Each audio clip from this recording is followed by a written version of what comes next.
Hello everyone. आप सबका स्वागत है हर्ष हॉरर स्टोरी में। आशा करता हूँ आप सब लोग ठीक होंगे। आपको कहानी पसंद आए तो लाइक कमेंट ज़रूर कीजिएगा। कहानी का नाम है चौराहे की डाकिन। तो आइए शुरू करते हैं हमारी कहानी। अमावस्या की वह गहरी घनी काली रात, हाथ को हाथ सुझाए नहीं पड़ रहा था। साथ ही ऐसे में आसमान में छाए घने बादलों के कारण वहाँ का वातावरण और भी घनघोर हो चुका था। ऐसी स्थिति में एक महिला काले रंग के लिबास में, एक हाथ में थाली लिए हुए, जो कि एक काले कपड़े से पूरी तरह ढकी होने के कारण उसमें रखे होने वाले सामान का अनुमान लगाना बहुत कठिन था। वह महिला बड़ी ही मुस्तैदी के साथ अपने गंतव्य की ओर बड़ी तेजी और बेसब्री से बढ़ती चली जा रही थी। पूरा राजनगर कस्बा में इस समय सन्नाटा व्याप्त था। रात का द्वितीय पहर आरंभ हो चुका था। सामान्य लोग अपने अपने घरों में नींद के आगोश समा चुके थे। ऐसे में वह महिला उनके गलियों और मोहल्लों को पीछे छोड़ते हुए अपनी गंतव्य की ओर लगातार अग्रसर थी। तभी अचानक निकट से एक कुत्ते की तीव्र भयानक आवाज़ आने लगी और अगले पल अचानक एक बड़ा सा चमगादड़ उस महिला के सर पर आकर कहीं से मंडराने लगा। चल होम फट! उस महिला के मुंह से एक अस्पष्ट स्वर निकलने के साथ ही उसने अपने सीधे हाथ से अपने सिर के ऊपर एक चुटकी बजाई और अगले पल वह चमगादड़ अचानक कहीं क्षण भर में ऐसे विलीन हो चुका था मानो वह कभी वहाँ था ही नहीं। अब कस्बा की सीमा लगभग निकल चुकी थी और मार्ग अब पथरीला और टूटा फूटा था। अब वह महिला कस्बा की दक्षिण दिशा की ओर बढ़ रही थी, जिधर की उस कस्बा नुमा बड़े गांव का शमशान स्थित था। अब वह महिला कस्बा के दक्षिण दिशा की ओर बढ़ रही थी, जिधर की उस कस्बा नुमा बड़े गांव का शमशान घर स्थित था। उस महिला को अब दूर दूर से ही शमशान में जलती हुई जगह जगह पर आग की रोशनी दिख रही थी। वह महिला बिना डरे उस ओर तेजी से बढ़ती चली जा रही थी। अब शमशान उसके चंद कदमों दूर था। उस महिला के मुख पर एक मधुर मुस्कान पल पल उभरती जा रही थी। मैकू! उसने धीमी आवाज में पुकारा। प्रत्युत्तर में उसे कोई आवाज़ सुनाई नहीं पड़ी। अतः कुछ पल रुकने के बाद उसने पुनः आवाज़ दी, मैकू! ओ मैकू, कहाँ मर गया? वह अब तेजी से शमशान के अंदर प्रवेश कर चुकी थी। शमशान में जलती हुई चिताओं से मांस की जलने की दुर्गंध आ रही थी। सब और खामोशी का साम्राज्य ही व्याप्त था। उस महिला ने आगे बढ़कर एक जलती हुई चिता के सन्मुख एक मंत्र को बुदबुदाया। परिणाम स्वरूप अचानक उस जलती हुई चिता में से एक शव निकल आया, मानो उसका ही इंतजार कर रहा हो। और अब उस प्रज्वलित चिता की अग्नि स्वयं शांत हो चुकी थी। उस तांत्रिक महिला ने एक बार फिर एक मंत्र का जाप किया। तभी अकस्मात दो स्त्रियां वहां प्रकट हुई और उस तांत्रिक महिला के निकट जाकर हाथ बांधकर बोली, आज्ञा स्वामिनी। पिशाचनी, तुम मेरे साथ शव साधना में सहयोग करो। जी स्वामिनी, जो आज्ञा। वह पिशाचनी हाथ जोड़कर वह महिला से बोली। और संकटमोचिनी, सुनो।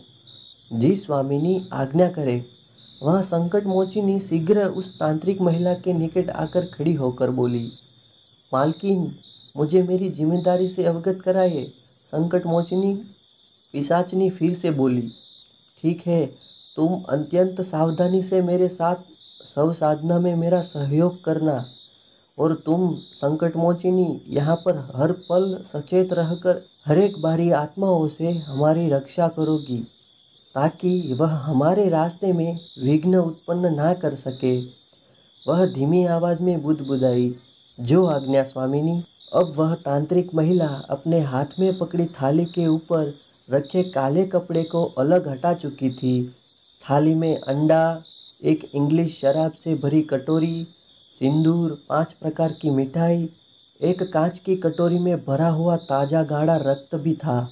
जी स्वामिनी, आपकी व्यवस्था हो चुकी है, पिशाचिनी ने महिला से कहा। आओ अब शीघ्र चलते हैं। वह तांत्रिक महिला घूमकर उस ओर चली जिधर की अभी उस चिता को उसने जलने से रोका था। पिशाचिनी ने अपनी ओर से पूरी तरह से इंतजाम किया था। वह बिना जला शव उसने चिता से निकालकर शव साधना हेतु व्यवस्थित कर दिया था और उसको एक सफ़ेद वस्त्र पर सही तरीके से सीधा लिटा दिया था और उसके चारों ओर लाल रंग के फूल बिछा दिए थे। शव के चारों ओर उसने तीव्र मनमोहक खुशबू की अगरबत्ती जला दी थी। बहुत ही अच्छा पिशाचनी, मैं अब अपनी शव साधना में लीन हो जाती हूँ। तुम मेरी सहायता करना। अगर कोई किसी भी प्रकार की रुकावट पैदा करे, पर तुम यहाँ से एक पल भी हटना नहीं, वह तांत्रिक महिला ने समझाते हुए बोली। जो आज्ञा स्वामिनी। अब उस तांत्रिक महिला ने ऊपर ओढ़ा हुआ काला लबदा उतारकर एक और रख दिया था। अब उसका रूप सौंदर्य उस अंधेरी रात में भी चमक रहा था। वह एक 28 वर्ष की निहायत ही खूबसूरत महिला थी। उस महिला में वह सभी लक्षण मौजूद थे जिन्हें वाम मार्गीय उपासना में एक भैरवी में होते हैं। कुल मिलाकर उस बाला में सभी वामचारी महिलाओं के लक्षण मौजूद थे। उस महिला ने अब अपने शरीर पर धारण करने वाले वस्त्रों को एक एक करके केले के छिलके के समान उतार दिए। उस समय वह सुंदरी अपनी प्राकृतिक अवस्था में थी।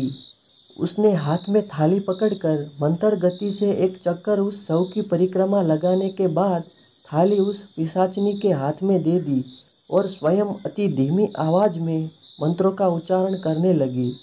लगभग 5 मिनट बाद उसने लाश के माथे पर लाल रंग का सिंदूर का टीका लगाया और कटोरी में रखी मदिरा की कुछ बूंद उसने शव के मुंह में डालने के बाद एक मंत्र का उच्चारण किया। वह फिर मंत्र जाप करने लगी। अचानक नीचे रखे शव ने अपनी दोनों आंखें खोल दी। वह फिर मंत्र जाप में संलग्न हो चुकी थी। उसके मुख से मंत्र तेजी से निकल रहे थे। क्रिया स्वरूप वह लाश पूरी तरह जागृत हो चुकी थी। उसकी बड़ी बड़ी आंखें अब बाहर आ चुकी थी। मुख फैल चुका था जिसमें लंबी जीभ निकलकर लगातार आगे पीछे लपलपा रही थी। अब तांत्रिक महिला ने कांच की कटोरी अपने हाथ से उठाकर उस जागृत लाश के मुख के सामने तेजी से रख दी तो वो शव तेजी से रक्तपान करने लगा। साथ ही उसके जीभ से निकलने वाले विभत्स आवाज़ तीव्र हो चुकी थी। तभी अचानक कुत्तों, शियारों और बिल्लियों की एक साथ मिलीजुली रोने की आवाज़ वहाँ आने लगी। अब वह महिला लगातार अपनी क्रिया में संलग्न थी। पिशाचनी और संकट मोचिनी दोनों सजग हो चुकी थी। उनके हाथ में अचानक अस्त्र शस्त्र आ चुके थे। कुत्तों, बिल्लियों और शियारों का रोने का स्वर और उग्र और नज़दीक सुनाई दे रहा था। वह तांत्रिक नवयौवना उसके क्रिया में अब बहुत तेजी से चल रही थी। समय बीतता गया। उस प्रकार वह तृतीय आवरण की पूजा संपन्न कर चुकी थी। अब शेष 2 क्रिया मैथुन और सिद्धिदात्री क्रिया बाकी थी और उसके बाद वह महिला असीम काली शक्तियों की स्वामिनी होने वाली थी। अतः वह अब जागृत शव के साथ मैथुन क्रियाएं करने हेतु शीघ्र उतावली हो चुकी थी। अब वात्सल्य के काम सूत्र के आसनों का उपयोग अति कुशलता के साथ काम क्रीड़ा में प्रयोग कर रही थी। इस समय वह शवारूढ़ होकर पुरुष के साथ काम कलाएं पूरे वेग के साथ संपन्न कर रही थी। अचानक वह शव एकाएक नीचे से तेजी के साथ ऊपर की ओर उछल उछल कर उसके साथ काम क्रीड़ाएं करने लगा। अब उस नवयौवना तांत्रिक महिला की स्थिति बदल चुकी थी। शव नारी के अवस्था में था, किंतु पता नहीं वह अब जीवित पुरुष की तरह आकर उस तांत्रिक महिला के ऊपर सवार हो गया था और उसकी प्रत्येक क्रिया उस महिला के साथ बहुत तेजी से चल रही थी, जिसके कारण अब उस महिला की तेजी से चीख निकल रही थी। उस पुरुष शव की रतिक्रियाएं लंबी और असहनीय हो रही थी। अचानक संकट मोचिनी अपने स्थान से हिली और अपने स्वामिनी को पकड़कर उसे रोकने का प्रयास करने लगी। उस समय एक भयानक आवाज उसके नजदीक गूंज उठी, चली जा यहाँ से, चली जा यहाँ से। लेकिन संकट मोचिनी ने आगे बढ़कर अपने स्वामिनी को पकड़कर उस जागृत लाश में वसी राक्षस से अलग करने लगी।